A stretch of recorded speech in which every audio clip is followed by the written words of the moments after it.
വർക്കിച്ചൻ എൻ്റെ കോലം കണ്ടോ? എനിക്ക് തീരെ വയ്യാതായി. ഈ വീട്ടിലെ പണി ഞാനിങ്ങനെ ഒറ്റയ്ക്ക് എടുത്തെടുത്തെടുത്ത് മടുത്ത്. നീ എന്തിനാ ഒറ്റയ്ക്ക് എടുക്കണം? പിന്നെ ഇവിടെ എനിക്ക് കൈസഹായത്തിന് വല്ലവരും ഉണ്ടോ? നിന്നെ മറ്റവളെ വിളിച്ചാൽ പോരെ? മറ്റവളോ? ഏത് മറ്റവള്? നിന്നെ ആങ്ങളുടെ മോളില്ലേ, കാളവാരി അങ്ങോട്ടും ഇങ്ങോട്ടും തെക്ക് വടക്കിടന്ന് അവളെ വിളിക്കണം. നിത്യമോളോ? അവൾക്ക് 100 കൂട്ടം പണിയാ. ലാപ്ടോപ്പിൽ ഇരുന്ന് ഓരോ ജോലി ചെയ്യണം. പിന്നെ അവളുടേതായിട്ടുള്ള കാര്യങ്ങളില്ല. അതിനിടയ്ക്ക് എങ്ങനെയാ വീട്ടുപണിക്ക് വിളിക്കുന്നത്? ഞാൻ ഭയങ്കര ബിസി ആയതുകൊണ്ടല്ലേ. നിങ്ങൾക്ക് എന്തുവാ ഇതിന് മാത്രം ബിസി? ഈ കുത്തി ഇരുന്നോണ്ട് ചായ എടുക്ക്, ചോറെടുക്ക്, കാപ്പി ആയോ എന്നൊക്കെ ചോദിക്കുന്നതല്ലേ ബിസി? ഇരുന്ന് സമയത്ത് ഇരുന്ന് തിന്നുവോ? അത് പറഞ്ഞപ്പോഴാ നമ്മുടെ ടാങ്ക് ഒന്ന് ക്ലീൻ ചെയ്യും. എന്തോ കാര്യത്തിന്? ടാങ്കിൽ ഇപ്പൊ ചെളിമണമൊന്നുമുള്ള വെള്ളമൊന്നും അല്ലല്ലോ വരുന്നത്. എന്നാലും അതിൻ്റെ ഉള്ളിൽ ഇറങ്ങി അതൊക്കെ ഞാൻ ഇറങ്ങിക്കോളും. എന്നിട്ട് നിങ്ങൾ അതിനകത്ത് നിന്ന് ആര് വലിച്ചൂരി എടുക്കും? അത് നീ പിന്നെ ഒന്ന് പൊക്കിയെടുത്താൽ മതി. പിന്നെ ഈ 10-70 കിലോ ഉള്ള ആളിനെ ഞാൻ ടാങ്കിൽ നിന്ന് വലിച്ചു പൊക്കി എടുക്കാൻ പോകുമല്ലേ? ആ നേരം കൊണ്ട് നീ ഇവിടെയൊക്കെ ഒന്ന് വൃത്തിയാക്കണം. അല്ലെങ്കിൽ ഞാൻ തന്നെ അല്ലേ ഇവിടെ വൃത്തിയാക്കുന്നത്? ഞാൻ പറയുന്നതിൽ കാര്യമുണ്ട്. ഞാൻ ഇപ്പം അടുത്ത് കൃഷ്ണഗ്രാമിൽ കണ്ടിരുന്നു. കൃഷ്ണഗ്രാമ? അതെന്താ സാധനം? ഓ, ഇൻസ്റ്റാഗ്രാം. അത് തന്നെ, ഞാനതിൽ കണ്ടിരുന്നു. എന്തോന്നു? ഈ പുറത്തുനിന്ന് ഈ ജങ്ക് ഫുഡൊന്നും കഴിക്കരുത്. കംപ്ലീറ്റ് പെട്രോൾ എണ്ണയാണ്. ഇതൊക്കെ ആര് പറയുന്നു നിങ്ങളോട്? ആര് പറയണമെന്നാ? ഞാനിപ്പം മറ്റേ ഇൻസ്റ്റാഗ്രാമിൽ ഉള്ളത് നിനക്കറിയില്ലേ? അതൊക്കെ അറിയാം, എനിക്കറിയാം. 8 ഫോളോവേഴ്സും 25 ലൈക്കുള്ള ആള് കണ്ട്.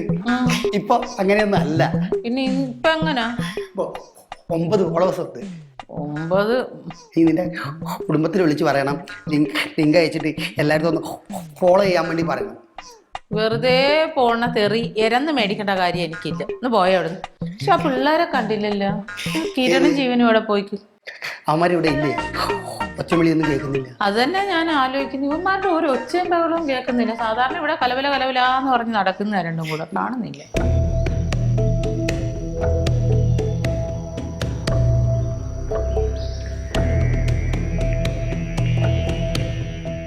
എടാ കിര, നീ ഇവിടെ ഇരിക്കണായിരുന്നു. ഞാൻ എത്ര നേരമായിട്ട് എവിടെയൊക്കെ നോക്കണ്. എന്താണ് സഹോദര? സഹോദരനാ? എന്താണ് ജീവൻ? എടാ ചായ റെഡി ആയിട്ടുണ്ടായിരുന്നു, കുടിക്കാൻ വേണ്ടിട്ടായിരുന്നു. ചായയൊക്കെ ഞാൻ ഉപേക്ഷിച്ചു. നീ എപ്പ തുടങ്ങി ഈ പരിപാടിയൊക്കെ? ചായയൊക്കെ ഞാൻ വർജിച്ചു. വർജിച്ച? ഇനി മുതൽ എനിക്ക് ചായ വേണ്ട. അപ്പൊ ഇപ്പൊ ഉണ്ടാക്കി വെച്ചങ്ങനെ ചായക്കാര് കുടിക്കും. നീ കുടിച്ചോ. ചായ നിനക്ക് ഇഷ്ടമുള്ള ഒരു പാനീയമല്ലേ, കുടിച്ചോളൂ. എടാ നീ ചുമ്മാ പുള്ളളിക്കാൻ വന്ന് ചായ കുടിച്ചേ. ചുമ്മാ നീ എന്തൊക്കെ പിച്ചുമ്പയൊക്കെ പറയുന്നത്? എനിക്കൊരു 30 നിമിഷം സമയം തരൂ. ഞാനൊരു യാത്രയിലാണ്. എടാ നീ ഇന്നലെ രാത്രി നീ എൻ്റെ കൂടെയല്ലായിരുന്നത്? അതേലോ. പിന്നെ നീ അങ്ങോട്ടാ യാത്ര പോയത്? സെൽഫ് ലവിന്റെ പാത. ഞാൻ എന്നെ തന്നെ സ്നേഹിക്കാൻ ആരംഭിച്ചിരിക്കുന്നു. ആണാ? നല്ല കോമഡി. ഇതൊരിക്കലും തമാശയല്ലടാ, ജീവിതമാണ്. നമ്മൾ ജീവിതത്തെ കുറിച്ച് കൂടുതൽ മനസ്സിലാക്കുമ്പോൾ നമുക്ക് ഈ പ്രകൃതി, ഈ മരങ്ങൾ, ഈ ചെടികൾ നമ്മുടേതാണ്. അല്ല ചേട്ടാ, ഇത് നമ്മള് വാടകയ്ക്ക് താമസിക്കുന്ന വീടാണല്ലോ, പിന്നെ എങ്ങനെ നമ്മുടെ? അതൊക്കെ മനസ്സിലാക്കണമെങ്കിൽ നമ്മൾ ഉള്ളിലേക്ക് ഇറങ്ങിച്ചെല്ലണം. എനിക്കൊരു 30 നിമിഷം സമയം തരൂ. ആണോ? ഞാൻ അങ്ങോട്ട് വന്ന് എന്നോട് സംസാരിക്കാം. എടാ നീ പാട, നീ തമാശക്കളാ. തമാശയല്ല, നിനക്ക് എന്നെ കണ്ടിട്ട് ഞാൻ തമാശ ചെയ്യുന്നത് പോലെ തോന്നുന്നു. അങ്ങനെ തോന്നുന്നുണ്ടായിരിക്കും. നീ വാടാ. എടാ നിന്റെ കുട്ടിത്വം എന്താണ് മാറാത്തത്? എനിക്ക് കുറച്ച് സമയം തരും, ഞാൻ വരാം. നീ ചെല്ല്. അപ്പൊ എനിക്ക് കുട്ടിത്വം? നീ ചെല്ല്, ഞാൻ വരാം. വന്ന് സംസാരിക്കാം. എന്നെ മനസ്സിലാക്കി. എല്ലാവർക്കും നല്ലത് വരുത്തണേ.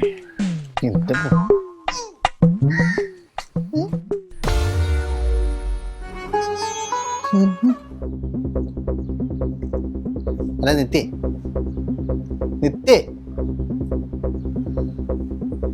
ഇവിടെ നടക്കണ വല്ല അറിയണ്ട? അത് നീ വല്ലതും പറഞ്ഞാലല്ലേ അറിയുള്ളൂ. സോറി സൂര്യ, തെറ്റെന്റെ ഭാഗത്താ. ഞാനേ സംഭവം എന്ന് വെച്ചാൽ നമ്മുടെ കിരണിന്റെ കാര്യ. ഞാൻ ഇന്നലെ രാത്രി കിടന്നപ്പോഴത്തേക്ക് പടക്കേന്ന് പറയുന്ന സൗണ്ട് കേട്ടായിരുന്നു. നീ അവനെ ചവിട്ടിയിട്ട കട്ടിലിന്ന്? എന്താടാ? അല്ല, ഞാൻ ചവിട്ടിയാണെന്ന് അറിയത്തില്ല, അവന്റെ ആ സൗണ്ട് കേട്ടിട്ട് ഞാൻ എണീറ്റായിരുന്നു. അത് കഴിഞ്ഞിട്ട് ഞാൻ പിന്നെ അവനെ കാണുന്നത് രാവിലെ ഞാൻ നോക്കിയപ്പോഴത്തേക്ക് അവനൊരു മരത്തിന്റെ ഒക്കെ ചോട്ടി ഇരുന്നിട്ട് ഭയങ്കര മെഡിറ്റേഷനാ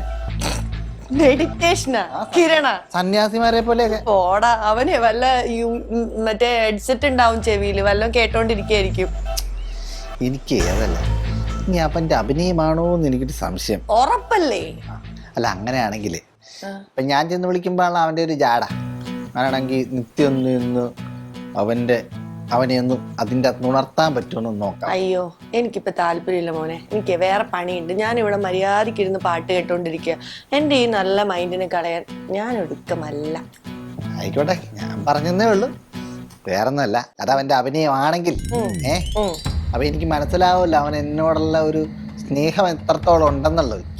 നിന്നോട് മിണ്ടാത്തത് അവൻ എന്നോട് എൻ്റെ അടുത്ത് റിയലായിട്ട് പെരുമാറും. അല്ല, കാര്യം എന്നൊക്കെ പറഞ്ഞാലും നിത്യയോട് അവന് സ്നേഹമുണ്ട്. പക്ഷെ ഇതവന്റെ അഭിനയമാണെങ്കിൽ അവൻ ആ സമയത്ത് റിയാക്ട് ചെയ്യത്തില്ല. എന്നോട് സ്നേഹം ഉണ്ടെന്ന് നിനക്ക് എങ്ങനെ അറിയാം? അതോ വേറൊന്നുമല്ല, ഞാൻ പറഞ്ഞ അവനോട് പറയരുത്. ഇല്ലടാ, പറ.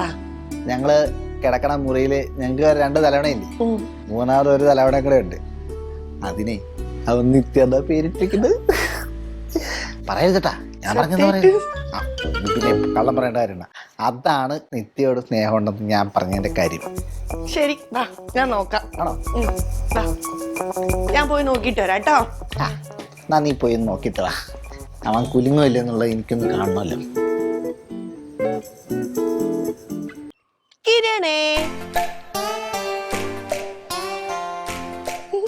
എന്താണ് സഹോദരി?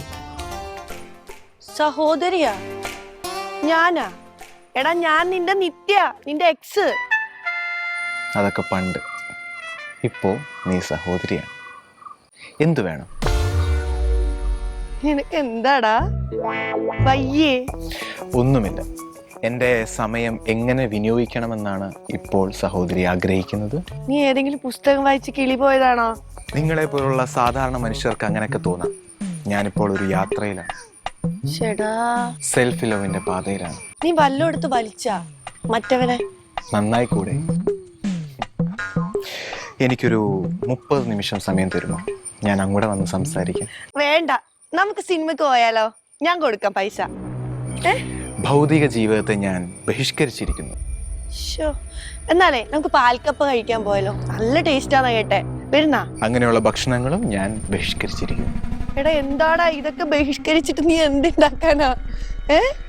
ഞാൻ എന്നെ തന്നെ അന്വേഷിച്ചുള്ള അന്വേഷണത്തിന്റെ യാത്രയിലാണ്. നീ കിരൺ, നീ ഒരു നായർ തറവാട്ടിലെ ഒരു ചുള്ളൻ ചെക്കൻ. നിന്റെ എക്സ് നിത്യ. ഇതിലപ്പുറം നിനക്ക് എന്താ ഉള്ളേ? ഒരു ജോലിയുമില്ല, കൂലിയുമില്ല, ഒന്നുമില്ലാത്തവൻ. അതാണ് നീ. ഉണരടാ. എനിക്ക് കുറച്ച് സമയം തരും. ഞാൻ അങ്ങോട്ട് വന്ന് സഹോദരിയോട് സംസാരിക്കും. ദൈവമേ,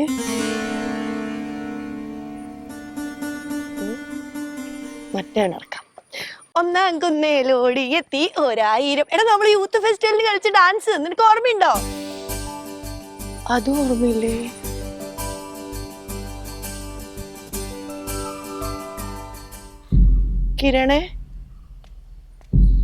കിരണേ, ഡാ.